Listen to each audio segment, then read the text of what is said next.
الحمدللہ وکفا والسلام علی عبادہ الذین اصطفا اما بعد فاعوذ باللہ من الشیطان الرجیم بسم اللہ الرحمن الرحیم رب اشرح لی صدری ویسر لی امری واحلل عقدۃ من لسانی یفقہوا قولی واجعل لی وزیرا من اہلی اللہم فقہنا فی الدین رب زدنی علما اللہم انا نسألک علما نافعا رزقا طیبا وعملا متقبلا اللہم انفعنی بما علمتنی وعلمنی ما ینفعنی وزدنی علما آمین ثم آمین۔ سورہ توبہ آیت نمبر 37 تک ہم کر چکے ہیں، آج آیت نمبر 38 سے کریں گے۔ اعوذ باللہ من الشیطان الرجیم۔ یا ایہا الذین آمنوا ما لکم اذا قیل لکم انفروا فی سبیل اللہ اثاقلتم الی الارض ارضیتم بالحیاۃ الدنیا من الآخرہ فما متاع الحیاۃ الدنیا فی الآخرۃ الا قلیل۔ صدق اللہ العظیم۔ یا ایہا الذین آمنوا، اے لوگو جو ایمان لائے ہو، ما لکم اذا قیل لکم انفروا فی سبیل اللہ، کیا ہو گیا ہے تمہیں جب کہ تم سے کہا جاتا ہے کہ نکلو اللہ کی راہ میں، ثاقلتم الی الارض، تو تم زمین سے ہی چمٹ جاتے ہو، ارضیتم بالحیات الدنیا من الآخرہ، کیا تم نے آخرت کے مقابلے میں دنیا کی زندگی کو پسند کر لیا ہے؟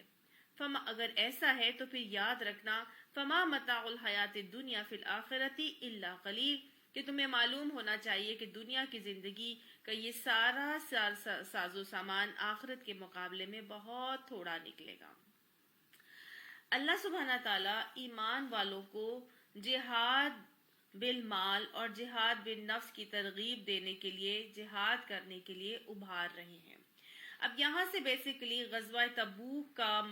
کے بارے میں جو ہے وہ حالات آ رہے ہیں۔ چھٹے رکوع سے میں نے آپ کو بتایا تھا 16ویں رکوع تک غزوہ تبوک کا تذکرہ آتا ہے، اور 10ویں رکوع تک وہ معاملات ہیں جو کہ غزوہ تبوک کی تیاری کے لیے پیش آئے، اور پھر 11ویں رکوع سے لے کے 16ویں رکوع تک وہ معاملات ہیں جو غزوہ تبوک کے بعد رونما ہونے والے جو حالات تھے ان پر تبصرہ بھی ہے، اور اس میں صحابہ کرام کے توبہ کے واقعات بھی آتے ہیں۔ تو یہاں پر اللہ سبحانہ تعالیٰ نے وہ جو معاملات غزوہ تبوک سے پہلے پیش آ رہے تھے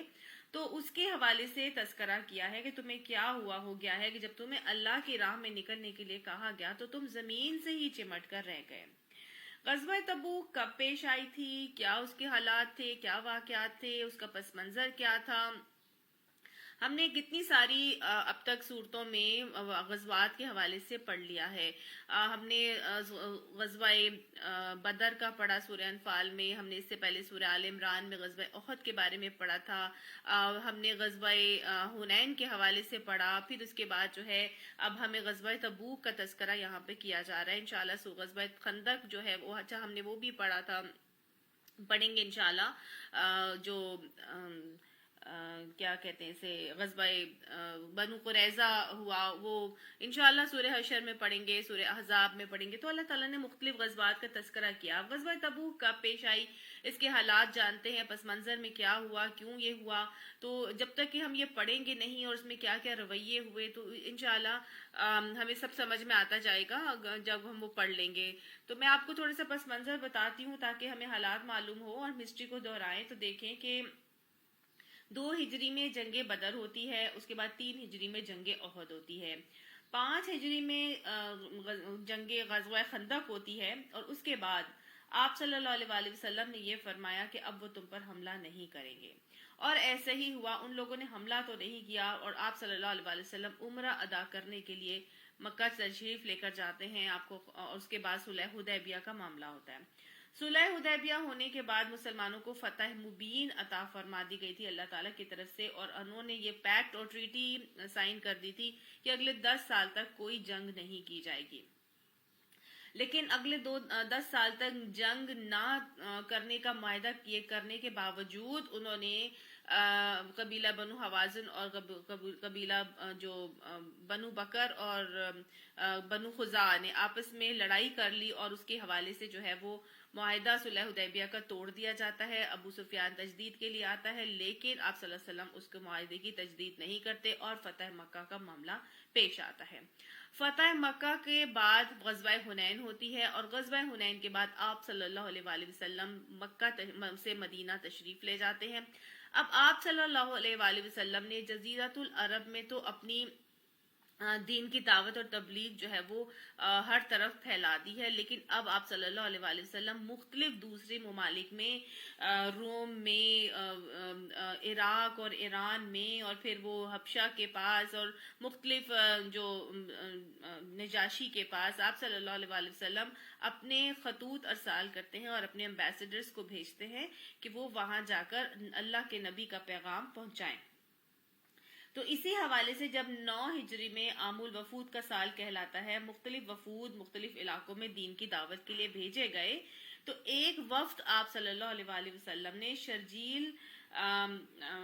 حارث بن عمیر کی سرکردگی میں، ان کی سپہ سالاری میں آپ صلی اللہ علیہ وآلہ وسلم نے ان کو سپہ سالار لشکر بنا کر بصرہ کے حاکم کی طرف بھیجا، اور شرجیل بن عمرو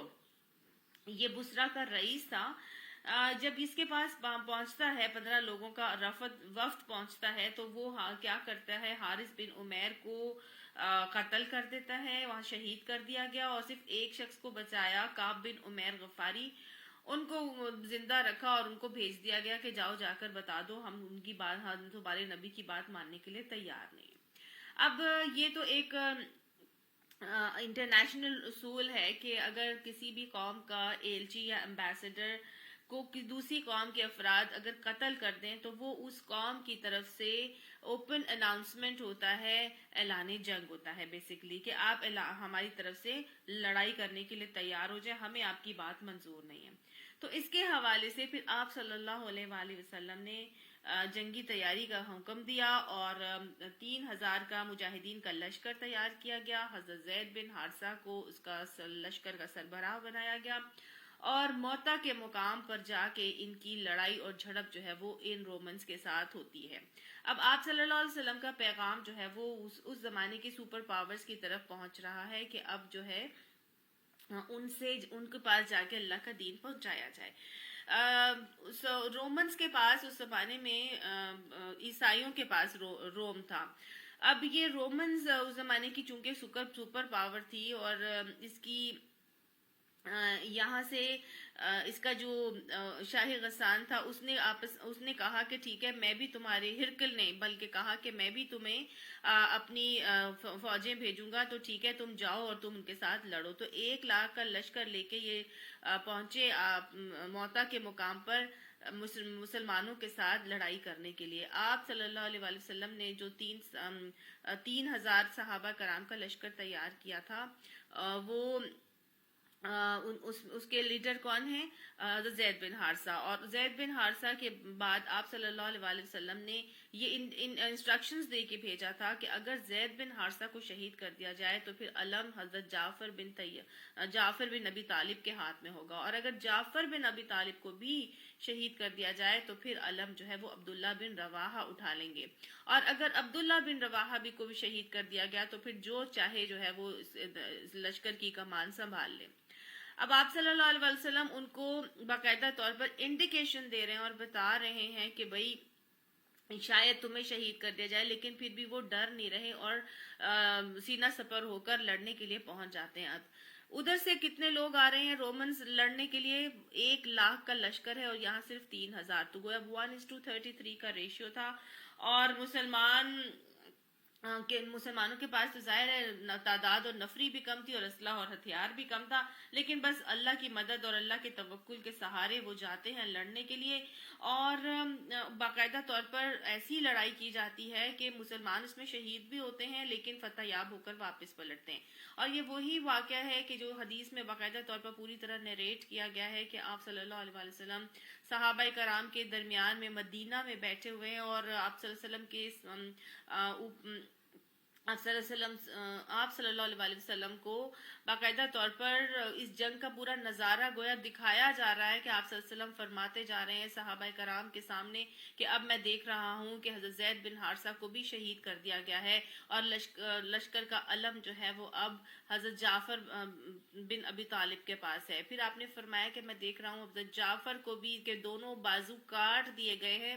اور پھر میں دیکھ رہا ہوں کہ آپ نے فرمایا کہ اب میں دیکھ رہا ہوں کہ اب اللہ تعالیٰ نے حضرت جعفر کی روح کو 2 پر عطا فرمائے ہیں، جن سے ان کی روح جو ہے پرواز کر کے اوپر کی طرف جا رہی ہے، اور اسی حوالے سے ان کو جعفر طیار کا لقب دیا گیا، اور 2 پروں والے یہ بھی ان کا لقب آتا ہے۔ تو آپ صلی اللہ علیہ وسلم نے اس کے بعد بتایا کہ میں نے اب دیکھا کہ لشکر کا علم جو ہے وہ عبداللہ بن رواحہ کے پاس ہے، اور پھر آپ فرماتے ہیں کہ میں نے عبداللہ بن رواحہ کو بھی شہید کر دیا گیا۔ پھر اس کے بعد علم جو ہے وہ ایک اور شخص نے اٹھا لیا، لیکن انہوں نے پھر حضرت خالد بن ولید کو کے ہاتھوں میں یہ علم جو ہے وہ پہنچ جاتا ہے، اور حضرت خالد بن ولید ایسی کمان سنبھالتے ہیں اور ایسی جنگی پلاننگ اور اسٹریٹجی مرتب کرتے ہیں کہ رومنز کے اوپر اتنا روب پڑ جاتا ہے مسلمانوں کا، اور وہ جیتی ہوئی جنگ چھوڑ کر بھاگ جاتے ہیں۔ اب جب مسلمان فتح یاب ہو کر واپس پلٹ کے آتے ہیں اور پوری زمانے کی سپر پاور کے خلاف اتنا بڑا فتح کا مارکا حاصل کر آتے ہیں، تو مسلمانوں کی ایک دھاک بیٹھ جاتی ہے، ایک روب اور دبدبا پورے عالم دنیا، مطلب آپ یہ کہہ لیجیے کہ پوری دنیا میں مسلمانوں کی ایک دھاک بیٹھ جاتی ہے۔ ظاہر ہے سپر پاورز کو کوئی اگر ہرا دے تو یہ کوئی چھوٹی بات تو نہیں ہے۔ تو اب رومن سے تو یہ بات ہضم نہیں ہو رہی، انہوں نے آگے سے یہ کہا کہ ٹھیک ہے اگلے سال ہم پھر ان سے حملہ آور ہوں گے۔ اب 1 لاکھ کا لشکر تو وہ لے کر آئے تھے رومنز، اور 1 لاکھ تیار بیٹھا تھا کہ وہ اینی ٹائم ان کے ساتھ لڑائی کے لیے ملے گا، لیکن ان کو بھاگتا ہوا دیکھ کر وہ پیچھے ہی بیٹھے رہ گئے، اور کوئی بھی ان کی مدد کے لیے نہیں آیا۔ لیکن اب آپ صلی اللہ علیہ وسلم کو ہمہ وقت یہ خوف ستا رہا تھا، اور ان کو یہ ڈر تھا کہ ایسا نہ ہو کہ یہ رومنز جو ہیں وہ مسلمانوں کے اوپر دوبارہ سے حملہ آور ہو جائیں۔ اور اتنی جو محنت آپ صلی اللہ علیہ وسلم نے کی، اتنے سالوں کی محنت، اور اتنی بڑی کامیابیاں حاصل کی، اور پورے عرب کو آپ صلی اللہ علیہ وسلم نے اسلام کے زیر نگیں کر لیا، اور وہ جو مشرکین کی جو رہی صحیح ساکھ بھی جو دم توڑ رہی تھی وہ دوبارہ زندہ نہ ہو جائے، منافقین جو مسلمانوں کے گردش زمانہ کا انتظار کر رہے تھے اور مختلف قسم کی پلاننگز کر رہے تھے تاکہ وہ مسلمانوں کو نیچا کر کے اور ان کے پیٹ میں خنجر گھونپ دیں جب انہیں موقع ملے، تو یہ نہ ہو جائے کہ اتنی ساری کامیابیاں جو حاصل کی ہیں وہ سب کی سب ناکامیوں میں تبدیل ہو جائیں۔ اور آپ صلی اللہ علیہ وسلم کو یہ بھی خبر مل رہی تھی کہ تبوک بیسیکلی جو روم سیریا تک ان کی حکومت تھی، تو شام کے اور سیریا کا جو علاقہ جو اس کی سرحد ہے وہ بالکل تبوک کے قریب ہے۔ تو پتہ یہ چل رہا تھا کہ جو شاہ غسان ہے وہ وہاں پر اپنی فوجیں لا کے جمع کر رہا ہے اور اپنی تیاریاں کر رہا ہے۔ آپ صلی اللہ علیہ وسلم کو یہ خبریں پہنچ رہی تھیں، لہٰذا آپ صلی اللہ علیہ وسلم نے یہ طے کیا کہ بجائے اس کے کہ وہ دارالاسلام کی طرف پیش قدمی کریں تو ان کو ایسی مہلت ہی نہ دی جائے، اور باقاعدہ ان کے علاقے میں جا کے ان کے حدود میں جا کے اور ایک فیصلہ کن جنگ لڑنے کا معاملہ کر لیا جائے۔ اب یہ فیصلہ جو آپ صلی اللہ علیہ وسلم نے کیا، تو اس فیصلے کو جو عملی جامہ پہنانا کوئی بہت آسان کام نہیں تھا، یہ بڑا مشکل کام تھا۔ رومنز تو بہت امیر تھے اور ان کے پاس تو بہت پیسہ تھا، اور یہ بیسیکلی آٹا اور تیل فروخت کرنے کے لیے مدینہ آتے تھے، اور میں آپ کو بتا رہی ہوں نا کہ شام کے علاقے میں بہت بڑی فوجیں بھی تیار کر رہے تھے، اور ہرقل نے اپنے لوگوں کو 1 سال کا غلہ بھی فراہم کر دیا تھا، اور مختلف جگہوں کے لوگوں کو ملا بھی لیا تھا۔ اب اتنی زیادہ چیزوں کے اگینسٹ جا کے لڑنا یہ بڑا مشکل کام تھا. آپ صلی اللہ علیہ وسلم کو اس کے لیے بہت زیادہ مال بھی چاہیے تھا, بہت زیادہ لوگوں کا مطلب تعداد اور نفری بھی چاہیے تھی. لہٰذا آپ صلی اللہ علیہ وآلہ وسلم نے اب جہاد فرض عین ہونے کا اعلان کر دیا. ہمیشہ سے جہاد جو ہوتا ہے نا وہ فرض کفایہ ہوتا ہے. اگر ایک علاقے میں سے ایک بستی کے کچھ لوگ چلے جائیں جہاد لڑنے کے لیے تو وہ کافی ہوتا ہے پوری بستی کی طرف سے. لیکن یہ وہ وقت تھا جب ایک مسلمان یا اسلامی ریاست کا ٹاکرا اپنے زمانے کی سپر پاور کے ساتھ تھا, تو پھر ایسے موقع پر جہاد فرض عین ہو جایا کرتا ہے. ہر شخص اپنی اپنی جانی اور مالی استطاعت کے حساب سے اس کے اندر اپنا رول پلے کرتا ہے اور اپنا پارٹ پلے کرتا ہے. تو آپ صلی اللہ علیہ وآلہ وسلم نے پوری جنگی تیاری کا اعلان کر دیا. پورے قبائل عرب کو اہل مکہ کو بھی پیغام دے دیا کہ وہ لڑائی کے لیے نکل کھڑے ہوں. اور آپ صلی اللہ علیہ وسلم ہمیشہ اپنے پلان کو صیغہ راز میں رکھتے تھے, لیکن اس مرتبہ آپ نے صاف صاف اعلان فرما دیا کہ ہمارا ارادہ جو ہے وہ رومنز کے ساتھ جنگ کرنے کا ہے, تاکہ لوگ پراپر اپنی تیاری کر لیں. اور آپ صلی اللہ علیہ وآلہ وسلم نے اس حوالے سے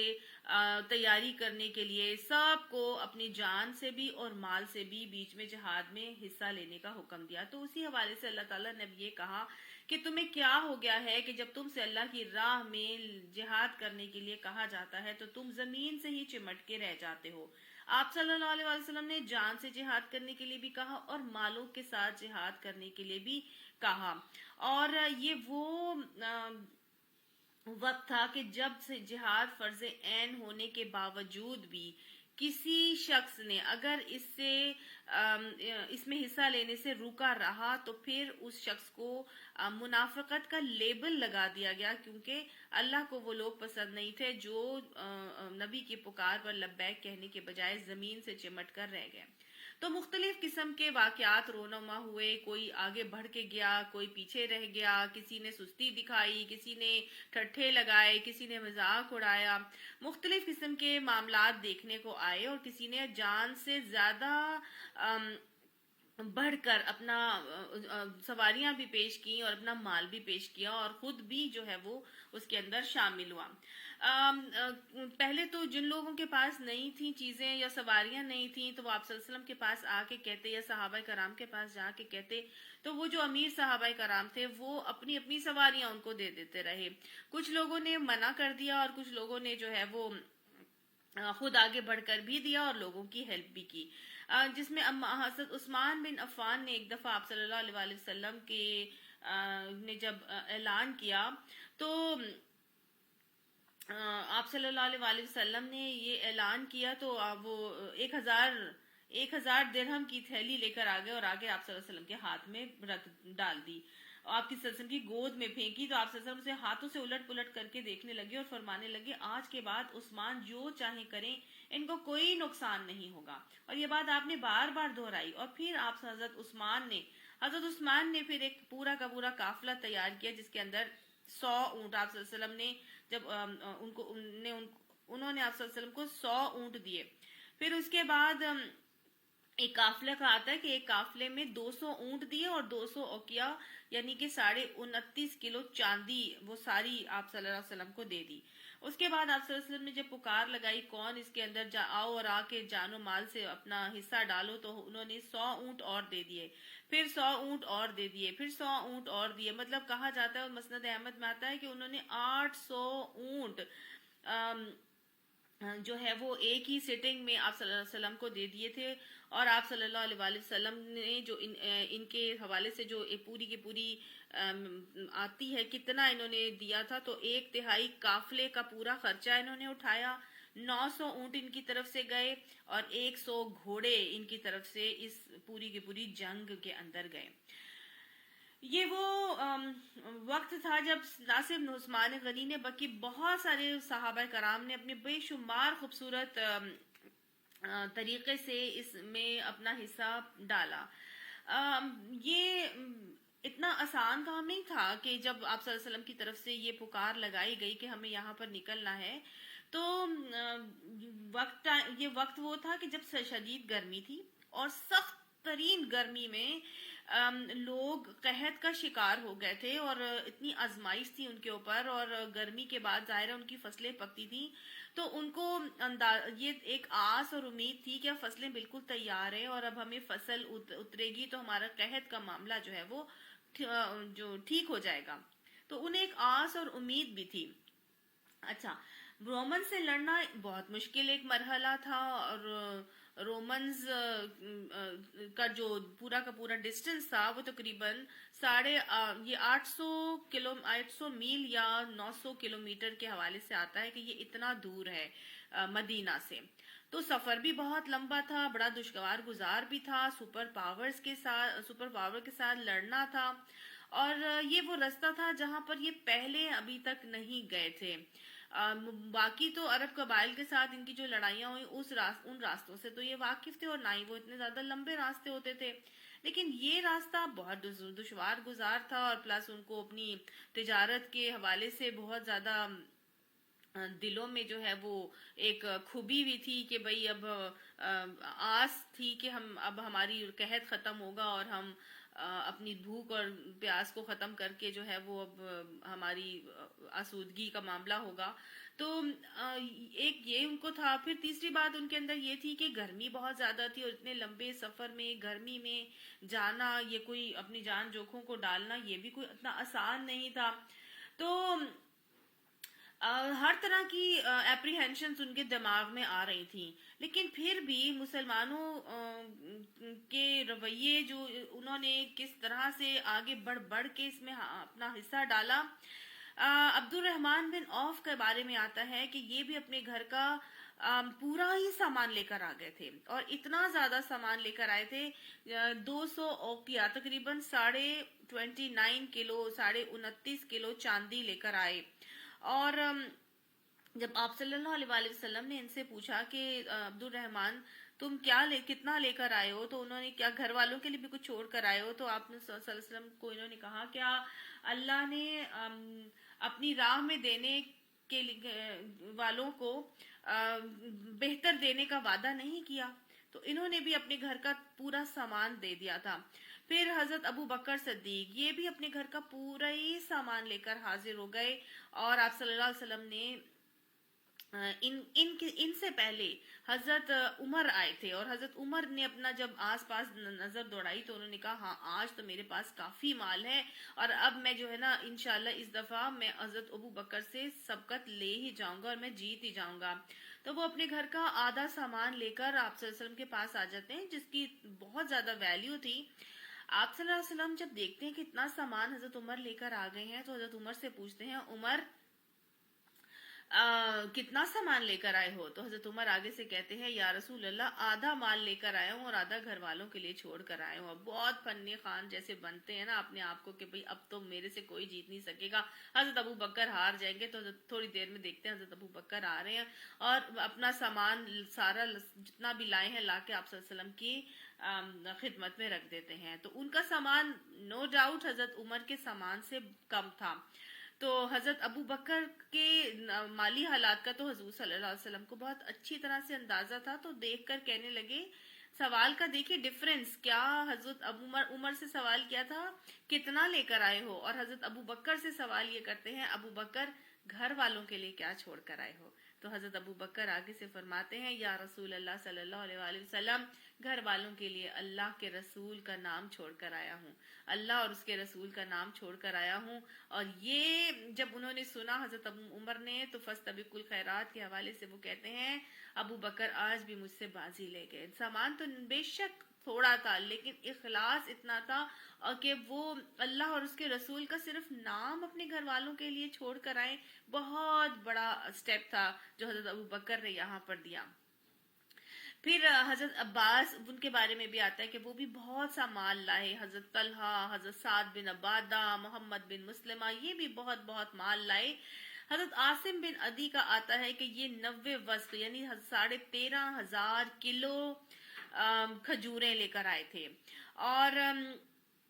کسی نے 1 مد دیا، کسی نے 2 مد صدقہ کیا. مد بیسیکلی ایک پیمانہ ہوتا ہے، جیسے ہمارا کلو ہوتا ہے یا سیر، اس طرح عربوں میں مد جو ہے وہ ایک پیمانہ تھا. تو کچھ جو اس سے زیادہ کی طاقت نہیں رکھتے تھے. اب ایک صحابی ہیں جو کچھ بھی نہیں دے پا رہے تھے اور ان کے پاس کچھ تھا ہی نہیں، تو وہ اپنا جائزہ لیتے ہیں. اور وہ جائزہ لیتے ہیں تو ان کے پاس کچھ نہیں ہوتا. وہ ساری رات وہ اپنی محنت کرتے ہیں اور مزدوری کرتے ہیں، اور بس تھوڑا سا مال ان کو ملتا ہے. اور وہ 1 سا کھجوریں ملتی ہیں، اور آدھا سا اپنے گھر والوں کے لیے لے کے آتے ہیں، اور آدھا سا چھوڑ کے آتے ہیں، اور آپ صلی اللہ علیہ وسلم کے پاس آدھا سا لے کر آ جاتے ہیں اور لا کے دیتے ہیں. تو یا رسول اللہ صلی اللہ علیہ وسلم، میرے پاس بس یہی آدھا سا کھجوریں ہیں. تو آپ صلی اللہ علیہ وسلم ان آدھا سا کھجوروں کو سارے کے سارے مال کے اوپر بکھیر دیتے ہیں. منافق ٹھٹھا لگانے لگ جاتے ہیں کہ یہ جا رہے رومنس کے ساتھ لڑنے کے لیے اور اتنی سی کھجوروں کے ساتھ لڑ کر آئیں گے.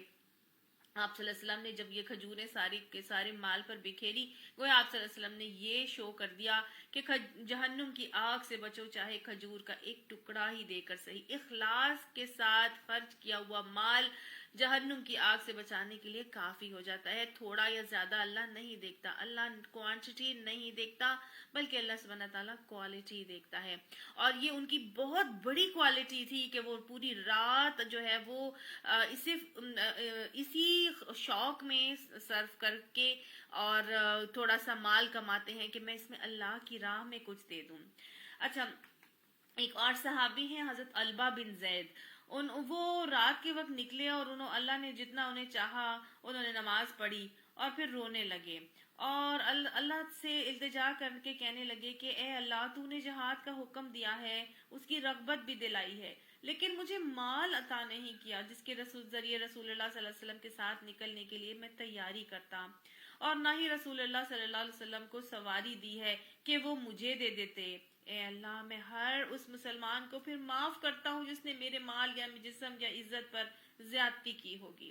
اب ان کو اور تو کچھ سمجھ ہی نہیں آ رہا کہ نہ میرے پاس مال ہے، نہ میرے پاس سواری ہے، نہ میں کہیں سے لے سکتا ہوں. تو ٹھیک ہے اللہ، پھر میں اس کو معاف کر دیتا ہوں جس نے میرے مال یا میرے جسم یا میری عزت پر زیادتی کی ہوگی. میری طرف سے سب معاف ہو گئے. مطلب انہیں کچھ سمجھ نہیں آ رہا، تو بس انہوں نے ہر ایک کو معاف کر دیا اپنی طرف سے.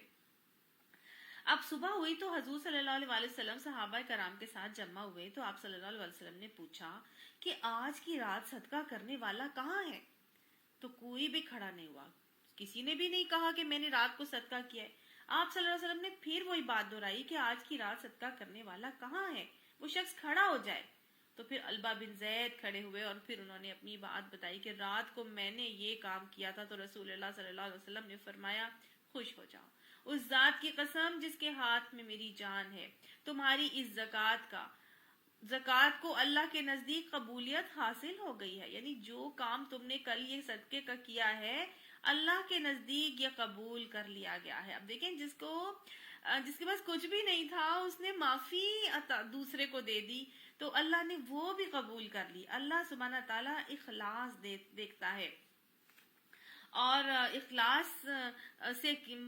اگر کسی نے کسی کو معاف بھی کر دیا تو اللہ تعالیٰ نے دیکھیں وہ بھی قبول کر لیا. اب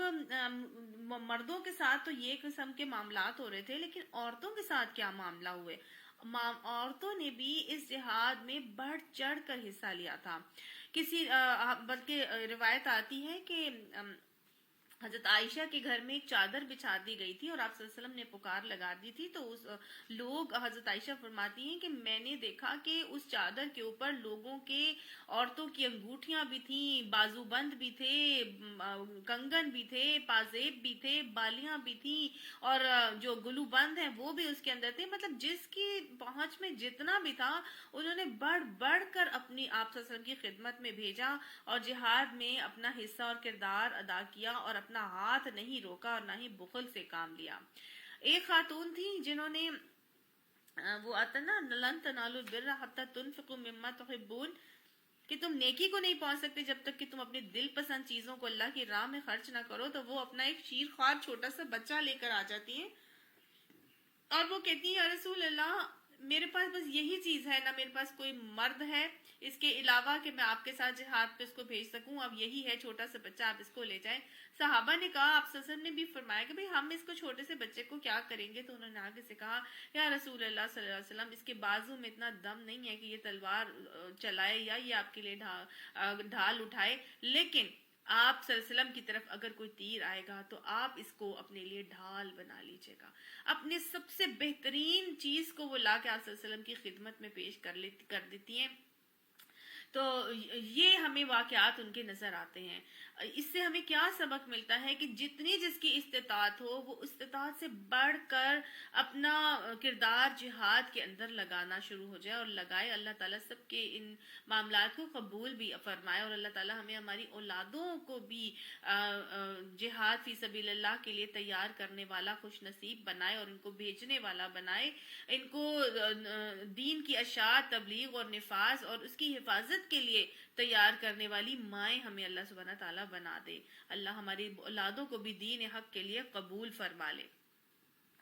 بہرحال اب جب یہ سارا کا سارا لشکر تیار ہوتا ہے تو آپ صلی اللہ علیہ وسلم نے اب 33,000 کا لشکر تیار کر لیا ہے۔ صرف منافق جو ہیں وہ جانے کے لیے تیار نہیں ہوئے، باقی سب کے سب نے بڑھ چڑھ کے حصہ ڈالا اور خود بھی جو گئے، کوئی پیدل گیا، کوئی سواریوں پر گیا۔ جتنی سواریاں ہو گئیں تو اتنی سواریاں تھیں کہ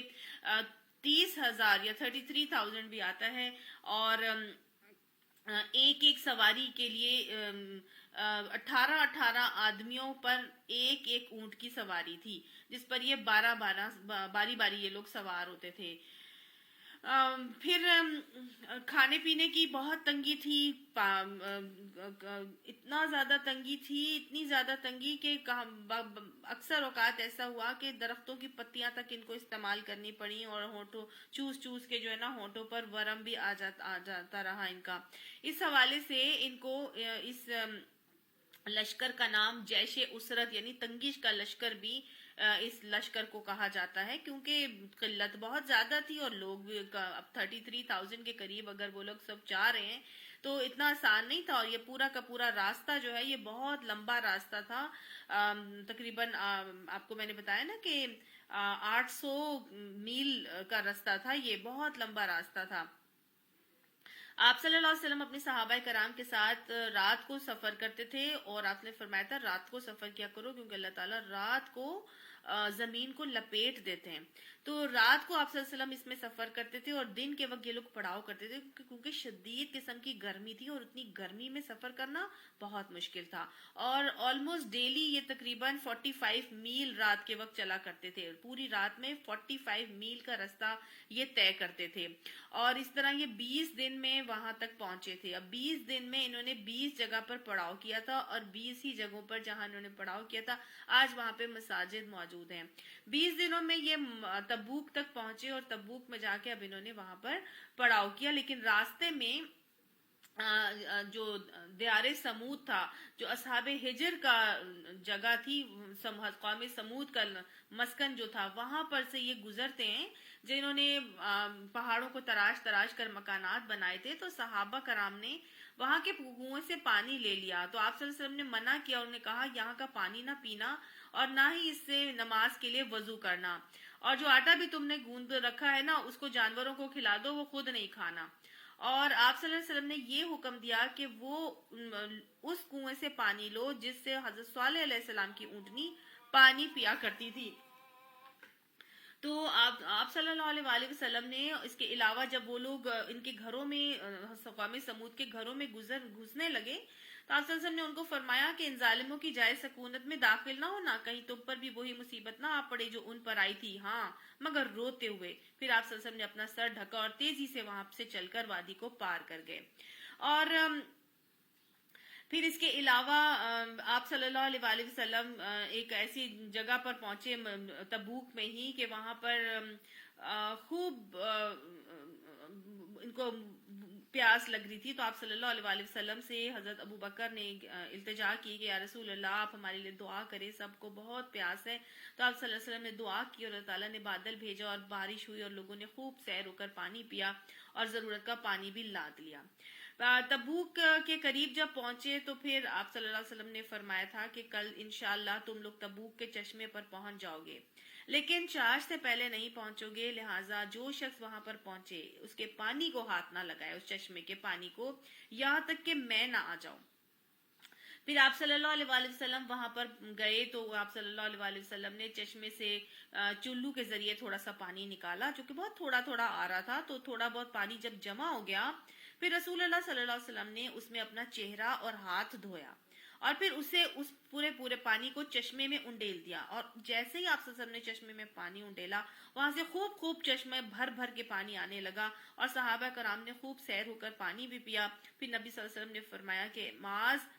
اگر تمہاری زندگی لمبی ہوئی تو تم اس مقام کو باغات سے ہرا بھرا دیکھو گے۔ اور آج ہم دیکھتے ہیں کہ تبوک کا جو علاقہ ہے وہ بہت ہرا بھرا علاقہ ہے، بہت سرسبز اور بہت خوبصورت اور گرین علاقہ ہے۔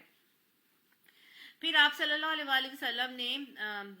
راستے میں یا پھر تبوک پہنچ کر، مختلف روایات ہیں جس میں اختلاف بھی پایا جاتا ہے، آپ نے فرمایا تھا کہ آج تم پر سخت آندھی چلے گی، لہٰذا کوئی نہ اٹھے اور جس کے پاس اونٹ ہو وہ اس کی رسی مضبوطی سے باندھ دے۔ اور پھر ایک شخص جو ہے وہ، آپ صلی اللہ علیہ وسلم کی تو انسٹرکشنز یہ تھی کہ کوئی باہر نہ نکلے، اکیلا نہ نکلے، تو پھر بھی دو لوگ جو تھے ایک ایک کر کے باہر نکلا، ایک شخص جو ہے وہ اپنے اونٹ کو، اس کا اونٹ شاید ادھر ادھر ہو گیا تھا، وہ اونٹ کو دیکھنے کے لیے نکلا، تو سخت آندھی چلی تو وہ آندھی اڑا کے اس کو قبیلہ تی کی وادی میں لے جا کے اس کو پھینک دیا۔ اور اسی طرح دوسرا جو شخص تھا اس کے ساتھ بھی ایسا ہی معاملہ ہوا، اور اس کو بھی ایک جگہ سے دوسری جگہ لے جا کر اس ہوا نے، آندھی کی ہوا نے بھیگ دیا۔ تو نبی صلی اللہ علیہ وسلم کی جنہوں نے بات نہیں مانی، دیکھیں ان کے ساتھ کیا معاملات ہوئے، اور جنہوں نے مان لی وہ لوگ محفوظ رہے۔ تو اگر ہم سنت کی باتوں کو مانیں گے تو انشاءاللہ ہمارا دنیا میں بھی فائدہ ہوگا اور آخرت میں بھی فائدہ ہوگا، اور اگر ہم نہیں مانیں گے تو یقیناً اس کا نقصان اس زمانے میں صحابہ کرام کو بھی ہوا تھا، اور ہم نے دیکھا جنگ احد میں کتنا نقصان ہوا تھا جانی اور مالی، اور یہاں پر بھی نقصان ہو رہا ہے۔ تو پھر آج اگر ہم نہیں مانیں گے تو ہم بھی اسی نقصان سے دو چار ہو سکتے ہیں۔ بہرحال آپ صلی اللہ علیہ وآلہ وسلم کا پورے کے پورے سفر میں معمول یہ تھا کہ آپ صلی اللہ علیہ وسلم قصر نمازیں پڑھتے تھے، اور آپ صلی اللہ علیہ وسلم نے ان نمازوں میں جمع بین الصلاتین کا معاملہ کیا، جمع تقدیم بھی کرتے اور جمع تاخیر بھی کرتے تھے۔ آپ صلی اللہ علیہ وآلہ وسلم جو ظہر اثر کی ملا کے پڑھتے تھے، اس طرح کہ ظہر کی نماز کا وقت آخری وقت ہوتا تھا اور عصر کی نماز کا اول وقت ہوتا تھا، تو پھر ان کو ساتھ ہی ملا کے پڑھ لیتے، اور عشاء کی اور مغرب کو ساتھ ملا کے پڑھتے، مغرب کو تاخیر سے اور عشاء کو پہلے اول وقت میں، یعنی تقدیم اور تاخیر دونوں کر کے یہ نمازیں ادا کرتے کہ دونوں نمازوں کے وقت جو ہے وہ داخل ہو جاتے تھے، اور آپ صلی اللہ علیہ وآلہ وسلم اس طرح اپنی پوری نمازیں ادا کرتے رہے۔ اسی سفر میں پھر آپ صلی اللہ علیہ وآلہ وسلم نے ایک مرتبہ وضو کے لیے گئے ہوئے تھے آپ صلی اللہ علیہ وسلم، تو پیچھے سے ذرا دیر ہو گئی، آپ صلی اللہ علیہ وسلم کو حضرت عبد الرحمن بن عوف نماز پڑھانا شروع ہو گئے، سب نے کہا آپ پڑھا لیں، تو وہ پڑھانا شروع ہوئے۔ آپ صلی اللہ علیہ وسلم نے حضرت عبد الرحمن بن عوف کی جب آئے تو پڑھا رہے تھے، تو آپ صلی اللہ علیہ وسلم ان کے پیچھے کھڑے ہو کے آپ صلی اللہ علیہ وسلم نے ان کی ابتدا میں پوری نماز پڑھی، تو صحابہ کرام نے پھر حضرت عبد الرحمن بن عوف کو کوسا کہ تم نے کیوں ایسے کیا، نبی صلی اللہ علیہ وسلم آگے تھے تو ہٹ جاتے۔ تو آپ صلی اللہ علیہ وسلم نے فرمایا کہ نہیں، کوئی نبی جب کبھی بھی اس دنیا سے رخصت نہیں ہوتا جب تک کہ وہ اپنی ایک قوم کے صالح شخص کے پیچھے نماز نہ پڑھ لے، اور وہ صالح شخص آپ صلی اللہ علیہ وسلم کی نے حضرت اپنی قوم کا کس کو بتایا، حضرت ابو عبد الرحمن بن عوف کو بتایا۔ بہرحال اب جب اسلامی لشکر پورا کا پورا تبوک پہنچ گیا ہے تو اب ان کو کتنا کو لڑنا پڑا، کتنے قتل ہوئے، کتنی تیر چلے، کتنی تلواریں چلیں، کتنے لوگ مرے، ایک تیر ایک تلوار بھی نہ چلا، اور کوئی بھی اس میں مرا نہیں جنگ کے دوران۔ کیونکہ بیسیکلی جو روم تھے، رومنز، ان کے اندر ایک روب آ گیا تھا۔ اللہ کے نبی نے فرمایا تھا یہاں پر یہ فرمایا تھا کہ ہر نبی کو مختلف چیزیں دی گئیں، اور مجھے 5 چیزیں عطا کی گئیں جو کسی نبی کو نہیں دی گئیں، مجھے 5 چیزیں عطا کی گئیں جو کسی نبی کو عطا نہیں گئیں۔ اور آپ صلی اللہ علیہ وسلم نے اس میں پھر فرمایا کہ پوری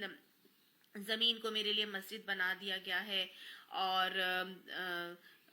دشمن پر 1 ماہ کی مسافت سے پر میرا روب طاری ہو جاتا ہے. پھر مال غنیمت کو میرے لیے حلال کر دیا گیا, میرے لیے شفاعت کو مختص کر دیا گیا کہ میں آخرت میں اپنی امت کے لیے شفاعت کروں گا. تو آپ صلی اللہ علیہ وآلہ وسلم نے یہ 5 باتیں جو ہیں, اور یہ 5ویں بات کیا تھی کہ میں ہر نبی صرف اپنی قوم کی طرف بھیجا جاتا تھا, اور مجھے پوری دنیا کے لوگوں کے لیے بھیجا گیا, ہر قوم کی طرف بھیجا گیا. تو یہ 5 باتیں آپ صلی اللہ علیہ وآلہ وسلم کی جو ان کو باقی انبیاء سے ممتاز کرتی تھی, آپ صلی اللہ علیہ وسلم نے اسی موقع پر بتائیں. اب آپ صلی اللہ علیہ وسلم کی یہ فرمانا کہ 1 ماہ کی مسافت سے دشمن پر میرا روب طاری ہو جاتا ہے. تو 1 ماہ کی مسافت, ابھی تو یہ بہت قریب پہنچ چکے تھے آپ صلی اللہ علیہ وسلم, ایسا روب طاری ہوا کہ رومنز, ان کے دل میں یہ خیال آیا کہ سب کے سب جو ہے وہ تو جو ہے آپ یہ پچھلی دفعہ جب موتا کا معاملہ ہوا تھا تب تو یہ 1:33 کی ریشیو میں آئے تھے, اور اس وقت ہم اتنے زیادہ تھے تعداد میں, ہم 1 لاکھ تھے اور یہ صرف 3,000 کا لشکر تھا. نبی بھی اس وقت ان کے ساتھ نہیں تھا. آج تو نبی ان کے ساتھ آ رہے ہیں اور 33,000 یہ لوگ آ رہے ہیں, حالانکہ وہاں سے 2 لاکھ کا لشکر آ رہا تھا. لیکن ان کے دل میں یہ روب آیا کہ اس وقت جبکہ نبی بھی ساتھ نہیں تھا تب انہوں نے فتح حاصل کر لی تھی, تو اب تو ان کا نبی بھی ان کے ساتھ ہے, تو اب تو ہر حال میں یہ جیت جائیں گے. تو لہٰذا ایک تو یہ ان کے دماغ میں آیا. دوسری بات, ان کو ایک اور مسئلہ یہ ہوا کہ اس زمانے میں آپ صلی اللہ علیہ وآلہ وسلم نے وہاں رہتے ہوئے ہی, جب اب تبوک میں تھے وہ لوگ نہیں آ رہے تھے, تو ایک ان کے بندے نے اسلام قبول کر لیا اور وہ اسلام کے مسلمانوں کے ساتھ ہو گیا. وہ ہوا یہ کہ دومت الجندل کے پاس آپ صلی اللہ علیہ وآلہ وسلم نے دومت الجندل کا جو حاکم تھا عقیدر بن عبد المالک, اس کے پاس آپ صلی اللہ علیہ وآلہ وسلم نے خالد بن ولید کو بھیجا. حضرت خالد بن ولید کو یہ انسٹرکشن دی کہ تم وہاں پر جاؤ گے تو اس کو نیل گائے کا شکار کرتے ہوئے پاؤ گے, لہٰذا اس کے پاس چلے جاؤ. تو حضرت خالد بن ولید 420 سواروں کا دستہ لے کر وہاں پر پہنچے, تو دیکھا تو تھوڑا قریب پہنچے تھے تو قلعہ صاف نظر آ رہا تھا, تو اچانک دیکھا کہ ایک نیل گائے نکلی اور قلعے کے دروازے پر سینگ کو رگڑنے لگی. تو عقیدر وہاں سے شکار کے لیے نکلا, چاندنی رات تھی. حضرت خالد بن ولید اور ان کے سواروں نے جا کے عقیدر کو پکڑ لیا, گرفتار کر کے رسول اللہ صلی اللہ علیہ وسلم کی خدمت میں لے آئے. اور پھر آپ صلی اللہ علیہ وآلہ وسلم کے پاس جب وہ آیا تو اس کے بدن پہ ایک بہت خوبصورت سونے کے تاروں سے کام ہوا ہوا تھا, ریشمی چادر تھی. اس نے جب یہ چادر رسول اکرم صلی اللہ علیہ وآلہ وسلم کو ہدیتاً دے دی. صحابہ وہ چادر دیکھ کے بڑا حیران ہوئے, اور جب حیرت دیکھی آپ صلی اللہ علیہ وسلم نے صحابہ کرام کی, تو فوراً ان کا جو اٹینشن تھی وہ اس کا ڈائریکشن دنیا کی چیزوں سے ہٹا کے آخرت کی طرف مرکوز کر دیا. اور آپ صلی اللہ علیہ وسلم نے فرمایا کہ اس ذات کی قسم جس کے ہاتھ میں میری جان ہے, بلا شبہ جنت میں 7 بن معاذ کے رومال اس سے کہیں زیادہ بہتر ہے. گویا دنیا کی چیزوں کو اتنی حیرت سے مت دیکھو, اتنی لالچ سے مت دیکھو. تو یہ جو جنت کی چیزیں ہیں ان میں سے 7 بن معاذ کا جو رومال ہے نا, وہ اس سے کہیں زیادہ خوبصورت ہے اور بہتر ہے. تو یہ بڑی اہمیت کی بات تھی کہ یہ سارے کا سارا جب معاملہ ہوا تو اس نے پھر اپنی جان بخشنے کا کہا کہ رسول اللہ صلی اللہ علیہ وسلم آپ میری جان بخش دیں, میں آپ کو 2000 اونٹ اور 800 غلام, 400 زریں, 400 نیزے وغیرہ دیتا ہوں, تو آپ مجھے جو ہے نا چھوڑ دیں, میں آپ کو جزیہ بھی دے دوں گا. پھر آپ صلی اللہ علیہ وآلہ وسلم نے اس معاملے پر جو ہے وہ اس کے مطابق اس سے معاملہ طے کر لیا. یہ حالات جب دیکھے تو وہ جو قبائل اب تک رومنز کے اعلی کار بنے ہوئے تھے وہ سمجھ گئے, اور وہ کہنے لگے کہ نہیں, اب رومنز ہماری سرپرستی نہیں کر سکتے, ہمیں اب ان پر اعتماد ختم کر دینا چاہیے, اور اب ہمیں مسلمانوں کے اوپر جو ہے نا وہ اپنا اعتماد بحال کر کے ان کا حمایتی بن جانا چاہیے.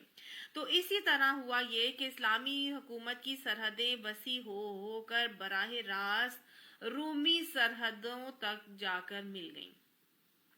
اور رومنز کے جو اعلی کار تھے ان کے بڑی حد تک خاتمہ ہو گیا. جب ہر کوئی اسلام کے حلیف بنتے جا رہے ہیں، مسلمانوں کے حلیف بنتے جا رہے ہیں، تو رومنز کے دلوں میں بہت روب آیا اور وہ اپنی ساری کی ساری ہمت اور طاقت ان کی جواب دے گئی، اور انہوں نے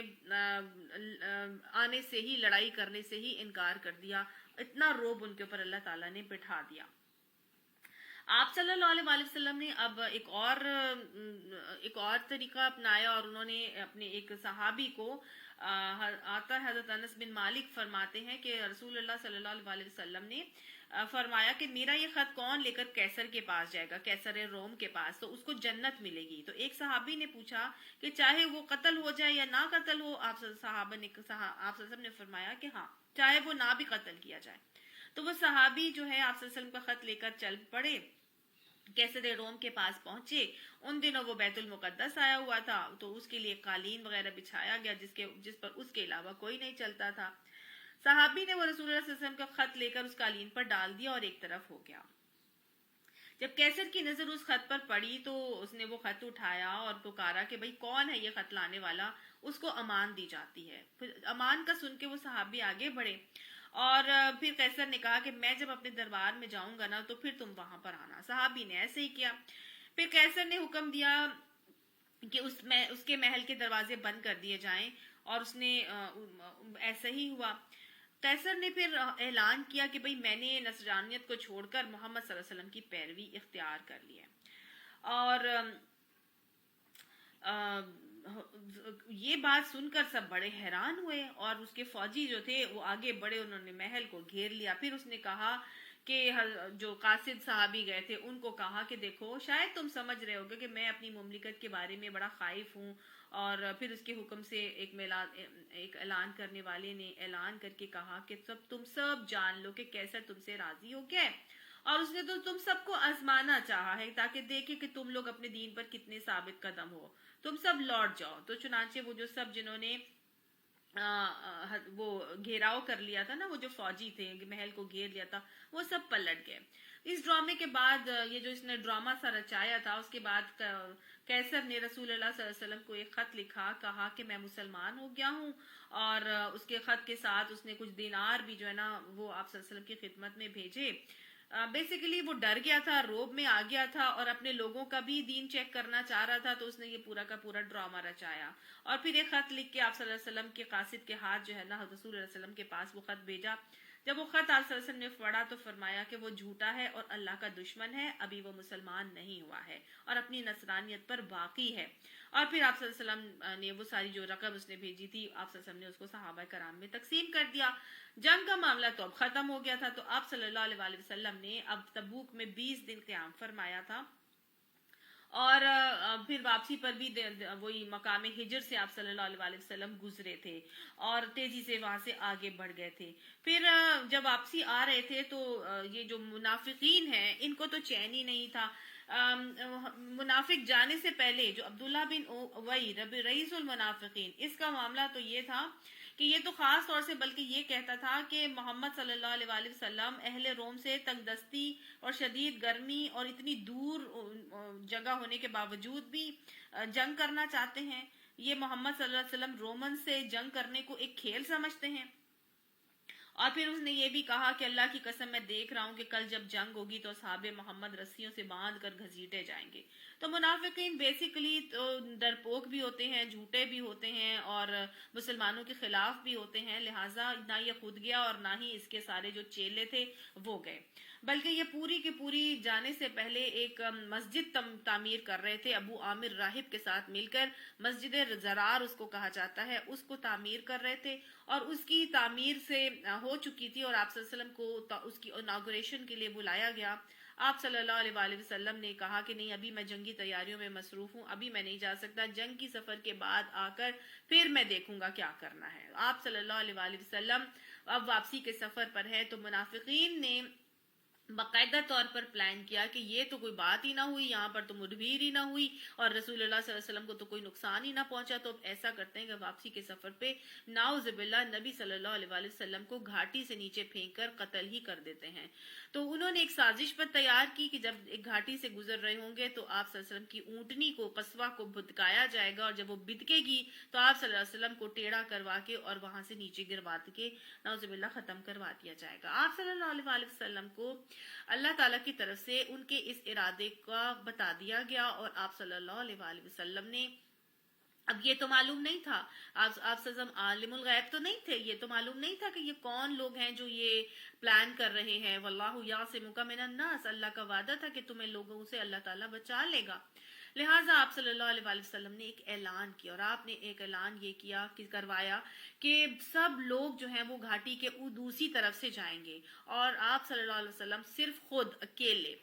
گھاٹی کی طرف سے گزرے، اور حضرت عمار بن یاسر آپ صلی اللہ علیہ وسلم کے ساتھ تھے، اور حضرت حذیفہ بن یمان، یہ دو لوگ صرف آپ صلی اللہ علیہ وآلہ وسلم کے ساتھ تھے۔ حضرت عمار اونٹنی کی نکیل تھامے ہوئے تھے، اور حضرت حذیفہ پیچھے تھے جو اونٹنی کو ہانک رہے تھے۔ باقی صحابہ کرام جو ہے وادی کے دوسری جانب نشیب سے گزر رہے تھے۔ پھر منافقین نے موقع جانا، اور انہوں نے تو طاق میں یہی بیٹھے تھے کہ جیسے اس وادی سے گزریں گے، تو انہوں نے اس اعلان کے باوجود 12 منافقین جو تھے وہ، اور 3 لوگ اور تھے یا 2 لوگ اور تھے، ہاں 3 لوگ اور تھے، یہ 15 لوگ جو ہیں وہ آپ صلی اللہ علیہ وآلہ وسلم کے پیچھے اسی گھاٹی کی جانب سے آئے، کیونکہ اب منافق ان میں سے 12 تھے، 3 لوگ وہ تھے جن کو بعد میں جب آپ صلی اللہ علیہ وسلم نے ان سے بات کی تو پتا چلا کہ وہ لوگ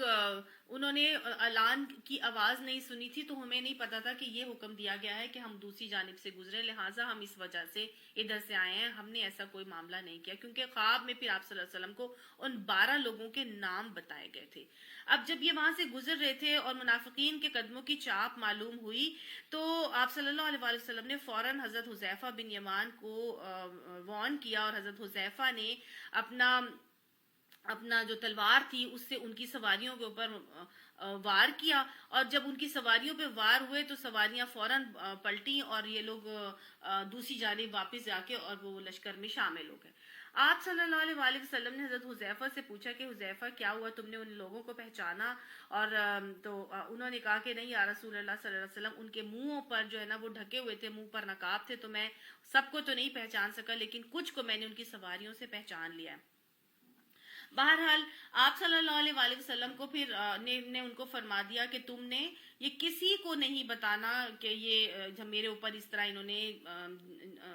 قتل کا پلان کیا اور قتل کی سازش کی تھی، اور یہ بھی نہیں بتانا کہ وہ کون لوگ تھے۔ پھر آپ صلی اللہ علیہ وسلم کو جب ان کے نام بتائے گئے تو آپ صلی اللہ علیہ وسلم نے حضرت حذیفہ کو ان کے نام بتائے، اور یہ کہہ دیا تھا کہ جب بھی ان میں سے کوئی مرے گا نا تو ان کی نماز جنازہ نہیں پڑھی جائے گی، اور نہ ہی مجھے ان کی نماز جنازہ پڑھنے کے لیے بلانا۔ اور آپ کو حضرت حذیفہ کو اسی وجہ سے رازدان رسول صلی اللہ علیہ وآلہ وسلم بھی کہا جاتا ہے، اور بہت آپ صلی اللہ علیہ وسلم کی زندگی میں حیات مبارکہ تک جب بھی ان میں سے کوئی بھی منافق مرتا تھا تو آپ صلی اللہ علیہ وسلم پھر اس کی نماز جنازہ نہیں پڑھاتے تھے۔ حضرت عمر بہت پریشان ہوتے تھے، اور وہ کہتے تھے کہ یہ مجھے بتا دو حذیفہ، کم سے کم ان میں سے میرا نام تو نہیں ہے، ان میں سے میرا نام تو نہیں ہے۔ اور پھر جب حضرت عمر بھی نماز جنازہ پڑھانے جاتے تھے تو وہ پوچھتے تھے کہ حذیفہ اس کی نماز جنازہ پڑھا دی جائے، تو پھر جب حضرت حذیفہ اقرار کرتے تھے کہ ہاں پڑھا دی جائے، تو پھر حضرت عمر ان کی نماز جنازہ پڑھاتے تھے۔ ادروائز نماز جنازہ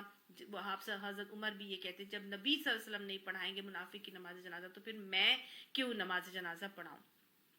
اب اس پورے کے پورے سفر میں تقریباً 50 روز لگے، 20 دن تبوک میں رہے اور 30 دن آمد و رفت میں ان کے لگے۔ یہ آپ صلی اللہ علیہ وسلم کی حیات مبارکہ کا آخری غزوہ تھا۔ واپس آتے ہوئے جب وہ مدینہ ان کو نظر آیا تو آپ صلی اللہ علیہ وآلہ وسلم نے فرمایا کہ یہ رہا طابہ، یعنی یہ ہے تو مدینہ طیبہ، اور یہ رہا احد، اور آپ نے فرمایا کہ یہ وہ احد پہاڑ ہے جو ہم سے محبت کرتا ہے اور ہم اس سے محبت کرتے ہیں۔ سب نے آپ صلی اللہ علیہ وسلم کا بہت ہی خوبصورتی سے استقبال کیا، اور نہ جانے والوں کو منافقت لیبل کر دیا گیا۔ اور آپ صلی اللہ علیہ وسلم کے صحابہ کرام کو اور آپ صلی اللہ علیہ وسلم کو اور ان کے حوالے اور تفسد سے مجھے آپ کو سب کو اس پوری کی پوری جنگ تبوک کے حوالے سے یہ پیغام دے دیا گیا کہ جب تمہارا واسطہ کسی چھوٹی نہیں کسی بہت بڑی اسلامی مملکت چھوٹی اسلامی مملکت کا واسطہ کسی بہت بڑی سپر پاور کے ساتھ ہو، یعنی ایک ایسی اسلامی مملکت جو بہت کمزور ہے، بہت چھوٹی ہے، بہت ہی معاشی طور پر مفلوج ہے اور بہت ہی قحط سالی بھی ہے وہاں پر، اور اس کے بعد تعداد اور نفری بھی نہیں ہے، اسلحہ طاقت ہتھیار بھی نہیں ہے، لیکن بہت بڑی سپر پاور کا ساتھ اس کا جہاد کا معاملہ ہے، تو پھر اس وقت جہاد فریضہ عین ہو جاتا ہے، جہاد سے رکنے والے منافق ہو جاتے ہیں، اور مال خرچ کرنے والے اور جان خرچ کرنے والے اور ہجرت اور جہاد میں جان و مال سے حصہ لینے والوں کے لیے بہت زیادہ وعدے موجود ہیں، اور جو جم جائے گا، جو ڈٹ جائے گا، اس کو ہرگز بھی محنت نہیں کرنی پڑے گی، جنگ نہیں کرنی پڑے گی، اللہ ان دشمنوں سے لڑنے کے لیے خود ہی کافی ہو جائے گا اور ان کو تباہ اور برباد کر دے گا۔ تو گویا یہ پیغام مجھے اور آپ کو سورہ توبہ کے حوالے سے غزوہ تبوک کے واقعے سے ہمیں دیا گیا ہے۔ اللہ اس اصول کو ہمیں سمجھنے کی اور اس پیغام کو لوگوں تک پہنچانے کی توفیق عطا فرمائے۔ تو اللہ تعالیٰ نے اب یہاں پر بتایا کہ تمہیں کیا ہو گیا، جب تمہیں نکلنے کے لیے کہا گیا تو تم زمین سے ہی چمٹ کر رہ گئے، کیا تم نے آخرت کے مقابلے میں دنیا کی زندگی کو پسند کر لیا ہے؟ اب پیچھے جہاد کی فضیلتیں اور برکتیں اور اس کے فیوز کا تذکرہ کیا گیا تھا، اور اب اللہ سبحانہ تعالیٰ سوالیہ انداز میں بات کر رہے ہیں کہ دیکھو تمہیں اتنی برکتیں بتائی گئی تھی، رسول تمہیں دعوت دے رہا ہے، پکار رہا ہے، من انصاری اللہ، تم رسول کے پکار پر لبیک کہو، تم اپنے راستے کے اللہ کے راستے میں نکلنے کا رویہ اختیار کرو، بجائے اس کے کہ تم یہ کرتے تمہارا حال تو یہ ہو گیا کہ ثاقل تم الارض، تم تو زمین ہی میں سے چمٹ کے رہ گئے ہو۔ ہر شخص اپنا اپنا محاسبہ کرے کہ میں جہاد فی سبیل اللہ کے لیے نکلنے میں میرا کیا رویہ ہے، کیا میں بھی تو یہی نہیں کرتا کہ جی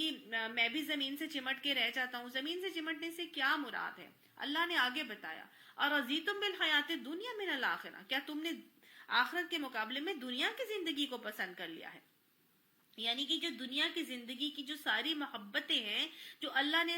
حب الشہوات تمہیں دی تھی، اور جو پچھلے ہم نے سبق میں پڑھا تھا کہ 8 محبتیں جو اللہ نے بتائی تھیں، جن میں سے 5 جو ہے وہ رشتوں کی محبتیں تھیں، 2 آپ کے مال و دولت کی اور کاروباروں کی محبت تھی، اور آخری محبت کس چیز کی تھی؟ تمہارے گھر تمہیں بہت زیادہ محبوب ہیں۔ تو یہ 8 محبتیں، کہیں یہ تمہیں دنیا کی محبتیں تو نہیں تمہارے دلوں میں بیٹھ گئی کہ تم زمین سے ہی چمٹ کے رہ گئے ہو اور جہاد فی سبیل اللہ کے لیے رکاوٹ بنتی جا رہی ہیں وہ تمہارے لیے؟ کہیں تم ان کے اسیر ہو کر تم ان کو ترجیح تو نہیں دے رہے آخرت کے مقابلے میں؟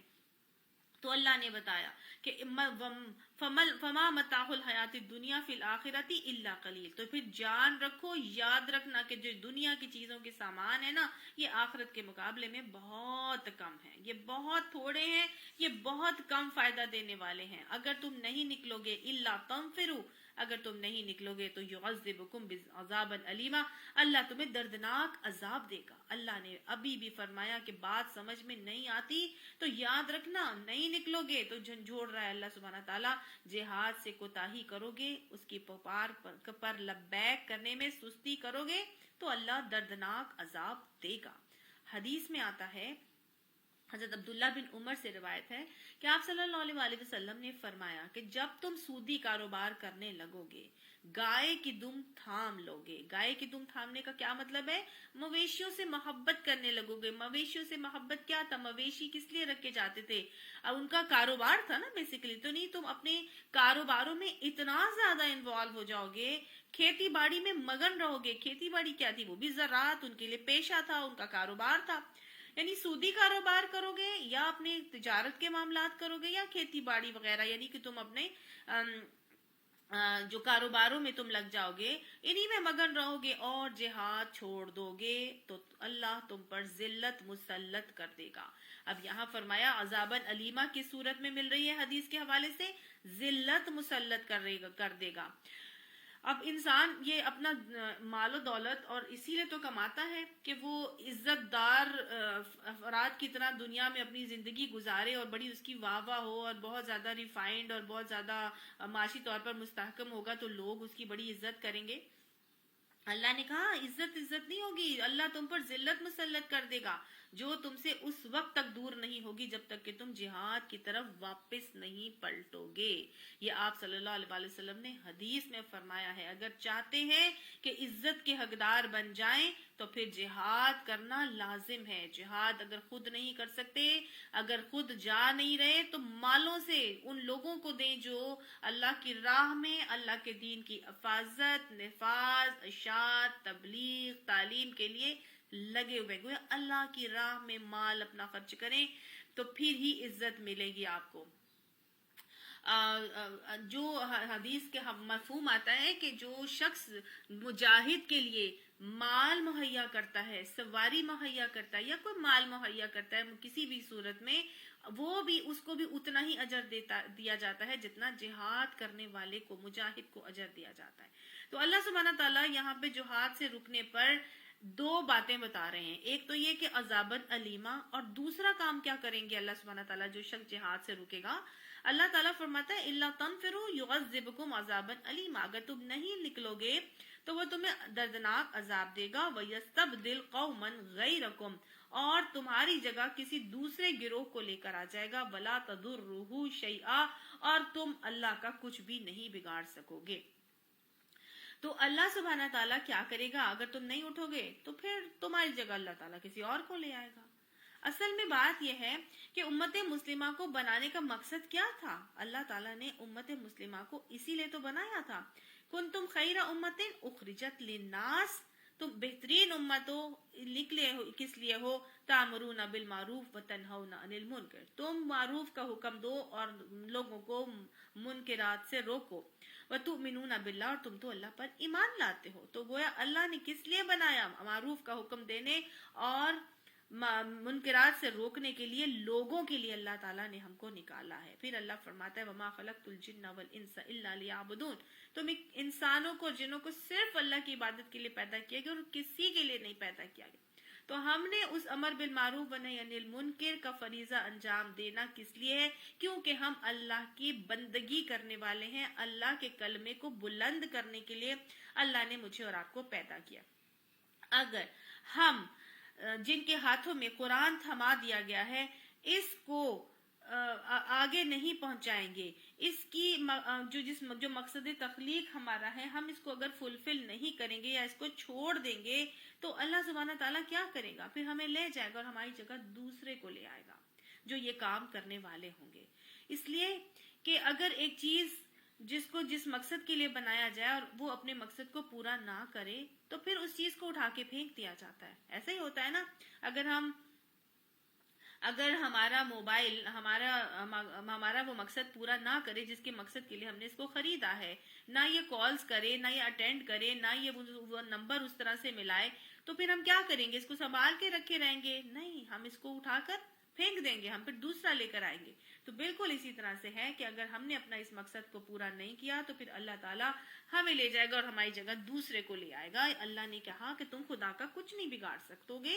وہ اللہ علی کل شیء قدیر، اور اللہ ہر چیز پر قدرت رکھتا ہے. اور تم کیا سمجھتے ہو؟ اگر تم مدد نہیں کرو گے تو کوئی مدد نہیں کرے گا. کیا اللہ سبحانہ تعالیٰ کی اس وقت کسی نے مدد کی تھی؟ اللہ کی تو مدد جب اس وقت بھی کسی نے نہیں کی تھی تو اللہ تعالیٰ نے اپنے نبی کی مدد کی تھی. تم نے اگر نبی کی مدد نہ کی، اللہ فرماتا ہے الا تنصروہ، اگر تم اللہ کی مدد نہیں کرو گے، فقد نصرہ اللہ، پس یقیناً اللہ نے مدد کی تھی اس کی، یعنی نبی صلی اللہ علیہ وسلم کی. کس وقت؟ جبکہ اذ اخرجہ الذین کفروا ثانی اثنین، جب کافروں نے اس کو نکال دیا تھا، جبکہ وہ دو میں کا صرف دوسرا تھا. اور وہ کہاں تھے؟ دونوں غار میں تھے. اذ یقول لصاحبہ، اور جب اس نے اپنے دوست سے کہا تھا لا تحزن ان اللہ معنا، کہ غم نہ کرو، بے شک اللہ ہمارے ساتھ ہے۔ ہجرت مدینہ کا وقت بتایا جا رہا ہے کہ اللہ سبحانہ تعالیٰ نے اس وقت جب مدینہ کی طرف ہجرت کرنی تھی آپ صلی اللہ علیہ وآلہ وسلم نے، تب تو اللہ تعالیٰ نے اس وقت بھی ان کی مدد کی تھی۔ یعنی جو لوگ اللہ کی مدد نہیں کریں گے تو وہ یہ بھول جائیں کہ اللہ کو ان کی مدد کی ضرورت ہے۔ اللہ کو کسی کی مدد کی ضرورت نہیں ہے۔ سستی، کاہلی، ڈر، خوف اگر ابھی بھی تمہارے اندر آ رہا ہے نا، نحن انصار اللہ نہیں کہنا چاہتے، لبیک اللہم لبیک نہیں کہنا چاہتے، اتنا کچھ بتانے کے بعد بھی، تو اللہ کو کوئی فرق نہیں پڑتا۔ اللہ کو تمہاری مدد کی ضرورت نہیں ہے۔ اللہ نے بے شمار مواقع پر نبی صلی اللہ علیہ وآلہ وسلم کی مدد کی تھی۔ کون کون سے مواقع تھے؟ ایک تو موقع یہاں پر بتایا جا رہا ہے، آپ دیکھیں ہجرت مدینہ میں پورے کا پورا گھرانہ نبی صلی اللہ علیہ وآلہ وسلم کی معاونت کرتا ہے، اور پھر وہی وقت ہے کہ جب آپ صلی اللہ علیہ وآلہ وسلم کو ہجرت کا حکم آتا ہے تو آپ صلی اللہ علیہ وآلہ وسلم جاتے ہیں حضرت ابو بکر صدیق کے پاس، جا کے ادھر ادھر دیکھتے ہیں اور کہتے ہیں کہ مجھے آپ سے ایک بات کرنی ہے۔ اور جب وہ بات کرنا شروع ہوتے ہیں تو آپ صلی اللہ علیہ وسلم کو فرماتے ہیں حضرت ابو بکر کہ آپ صلی اللہ علیہ وسلم فرما دیں کوئی بات نہیں، یہ میرے اہل خانہ ہیں۔ نبی صلی اللہ علیہ وسلم ہجرت کے حکم کا ان کو بتاتے ہیں تو حضرت ابو بکر تو پہلے سے ہی ساری تیاریاں کر چکے تھے، وہ فوراً 2 سواریاں پیش کرتے ہیں۔ آپ صلی اللہ علیہ وسلم قیمتاً وہ سواری لیتے ہیں۔ اس کے بعد آپ صلی اللہ علیہ وسلم اپنے گھر تشریف لے جاتے ہیں اور کہتے ہیں کہ رات کو روانگی ہوگی۔ رات کو پورے گھر کا محاصرہ کر لیا گیا ہے۔ تقریباً 16 کفار مکہ کے لڑکے آپ صلی اللہ علیہ وسلم کے قتل کا پلان بنا کے لے کر آتے ہیں۔ نبی کریم صلی اللہ علیہ وسلم کے گھر کا محاصرہ کر دیا گیا ہے، اور آپ صلی اللہ علیہ وسلم کو ایک ہی فکر غالب ہے، اور وہ یہ کہ ان کی کسی طرح سے امانتیں جو ہیں ان تک پہنچا دی جائیں۔ لہٰذا آپ صلی اللہ علیہ وسلم اپنے سونے سے پہلے حضرت علی کو سپرد وہ تمام کی تمام امانتیں کرتے ہیں۔ یاد رکھیے یہ امانتیں کن کی تھی؟ یہ انہی لوگوں کی امانتیں تھیں جو قتل کا پلان بنا رہے تھے اور انہوں نے اپنے بیٹوں کو بھیجا تھا۔ امانت میں خیانت مومن کا طریقہ نہیں ہے، اور اللہ کے نبی وہ تو ویسے ہی صادق اور امین تھے۔ امانت میں خیانت اس وقت بھی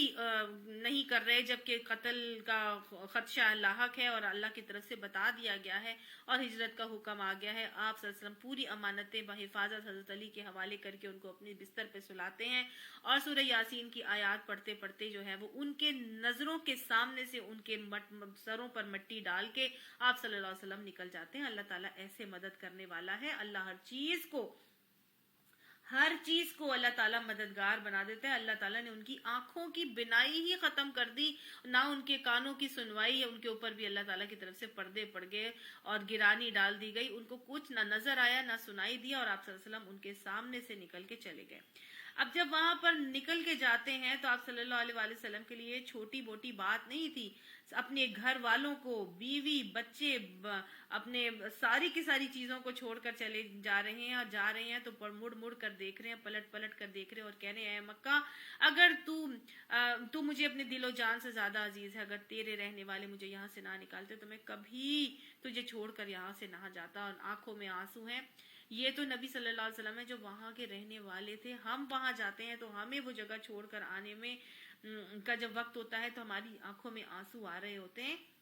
رسول اللہ صلی اللہ علیہ وآلہ وسلم اللہ کا پیارا گھر بھی چھوڑ کر جا رہے ہیں، اپنے پیارے رشتہ دار بھی چھوڑ کر جا رہے ہیں، صرف اللہ کے حکم پر، اللہ کے وعدوں پر توکل کر کے۔ اطاعت کا شوق ہے، اسلمت لرب العالمین کا جذبہ ہے، بس ایک ہی غم ہے، اور ایک ہی غم کیا تھا کہ میں ان کی امانتیں جو ہے وہ ان کے حوالے کر کے چلی جاؤں۔ بہرحال حضرت ابو بکر کے گھر جاتے ہیں، حضرت ابو بکر کو ساتھ لیتے ہیں اور وہاں سے غار ثور کی طرف رخ کر لیتے ہیں۔ غار ثور کی طرف جب جاتے ہیں تو حضرت غار ثور اپوزٹ ڈائریکشن میں ہے، جس ڈائریکشن میں مدینہ ہے اس ڈائریکشن میں نہیں ہے، اس کی بالکل اپوزٹ ڈائریکشن میں ہے۔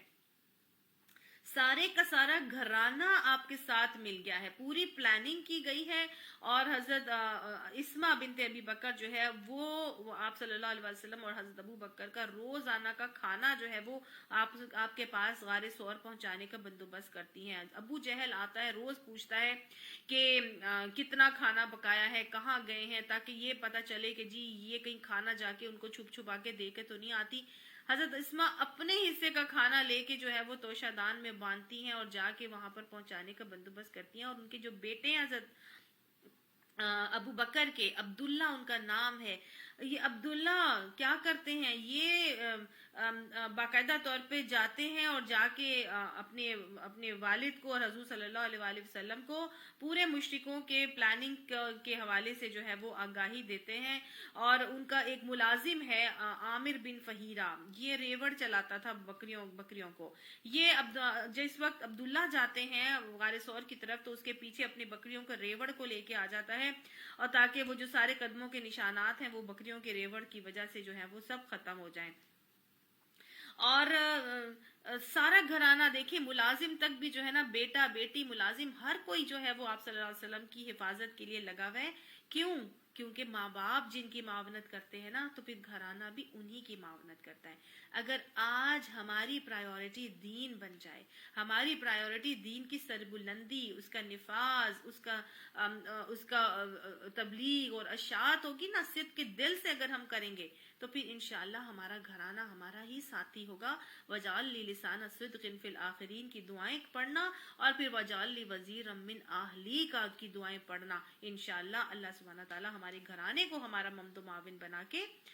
اس کام میں ہمارے لیے آسانیاں فراہم کرے گا. اتنے احسانات، اتنے احسانات، اتنے احسانات. اب اللہ نے جو یہاں پہ کہا نا کہ جب کہ دونوں غار میں تھے اور وہ اپنے ساتھی سے کہہ رہا تھا کہ غم نہ کر، اللہ ہمارے ساتھ ہے. اب 3 دن یہ غار ثور میں ٹھہرتے ہیں اور مشرکین مکہ پھر بھی جو ہے نا بڑے بڑے ان کو جو کھوجی ہوتے ہیں ان کو لے کے اور پھر کسی نہ کسی طرح غار ثور تک پہنچ جاتے ہیں. جب غار ثور تک پہنچتے ہیں تو وہاں پر اب نیچے غار ہے اور اوپر وہ کھڑے ہیں اور نظر آ رہا ہے، اور اللہ تعالیٰ نے ایسے اپنے لشکروں سے مدد کی کہ پھر وہ کون ان کے ساتھی ہو جاتے ہیں. پھر اللہ تعالیٰ نے مکڑی کو حکم دے دیا کہ یہاں پر جالا بنا دو، اور فاختہ کو حکم دے دیا کہ یہاں پہ انڈے جو ہے وہ انڈے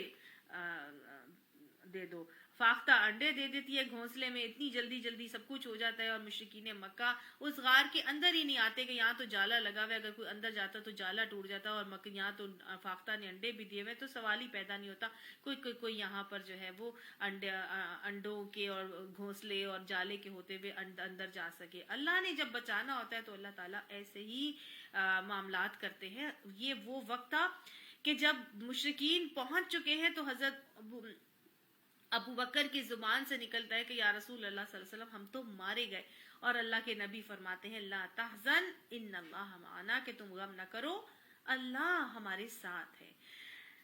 اللہ نے اس وقت کیا کہا، فانزل اللہ سکینتہ علیہ، اور اللہ نے نازل کر دیا اس کے دلوں پر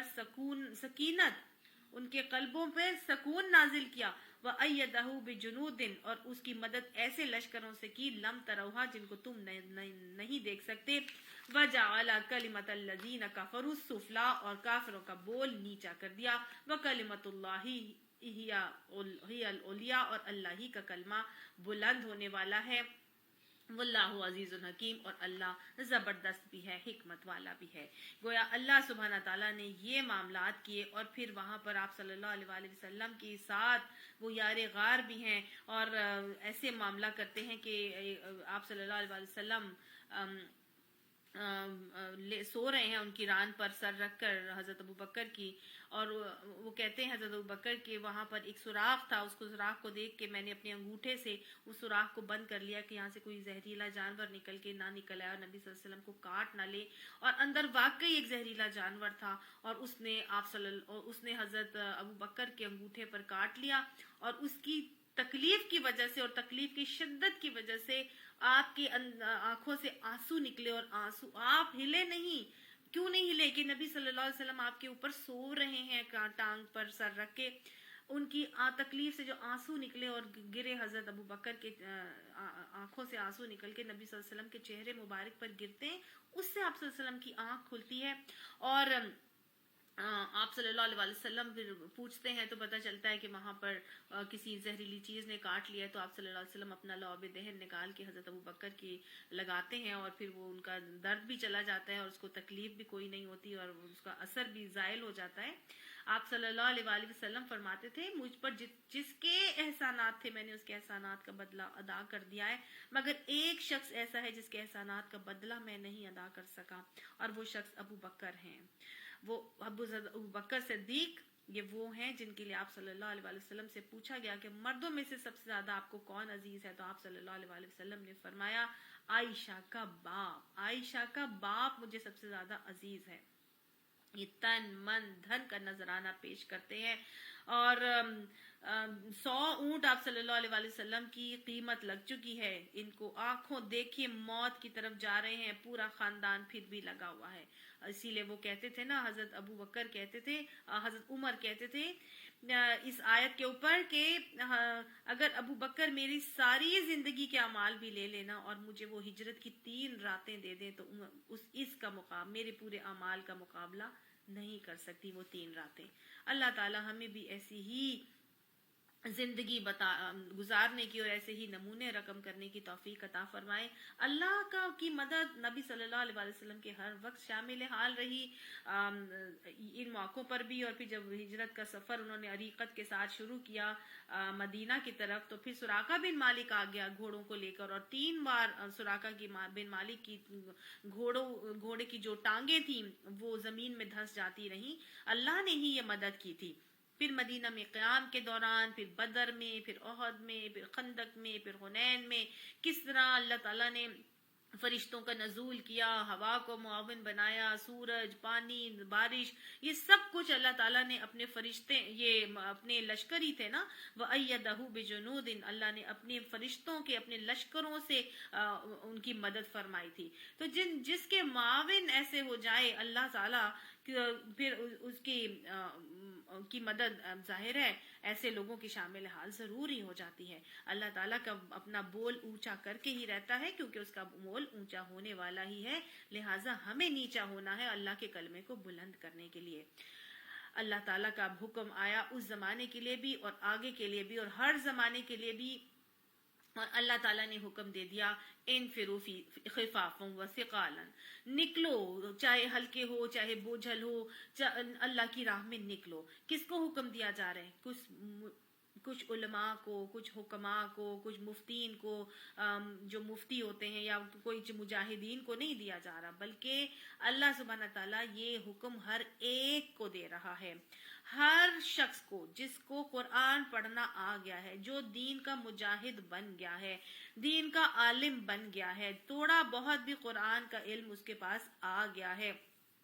چاہے وہ امیر ہے چاہے وہ غریب ہے، چاہے وہ چھوٹا ہے چاہے وہ بڑا ہے۔ اللہ نے کہا چاہے کمزور ہو چاہے طاقتور، خفاف ہو یا ثقال ہو، اگر طاقت ہے چاہے ہلکے ہو چاہے بوجھل ہو تب بھی نکلو، کمزور ہو تب بھی نکلو، تعداد کم ہے تب بھی نکلو، تعداد زیادہ ہے تب بھی نکلو، تربیت ہو چکی ہے تب بھی نکلو، نہیں ہوئی تب بھی نکلو،